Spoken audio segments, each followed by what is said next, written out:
Hello అండి, అందరికీ నమస్కారం. Welcome back to my channel. ఈరోజు వీడియోలో అయితే పునుగులు అయితే ఎలా చేయాలో అయితే చూపిస్తున్నాను. ఇప్పుడైతే మినప్పిండి తీసుకొని ఇందులోకి ఉల్లిగడ్డలు, జీలకర్ర, పచ్చిమిర్చి, కొత్తిమీర వేసుకొని అయితే మొత్తం అయితే వేసుకొని అయితే కలుపుకోవాలి. పిండిలోకి మొత్తం కూడా వేసుకోవాలి. సరిపడా ఉప్పు వేసుకోవాలి. ఉప్పు వేసుకొని అయితే మొత్తం మిక్స్ చేసుకోవాలి.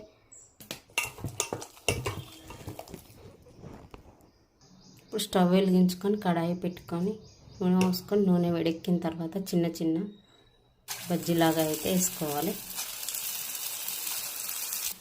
ఈ మొత్తం కూడా బ్రౌన్ కలర్ వచ్చే వరకు వేయించుకోవాలి. మొత్తం ఇలా బ్రౌన్ కలర్ వచ్చే వరకు అయితే గోలించుకోవాలి.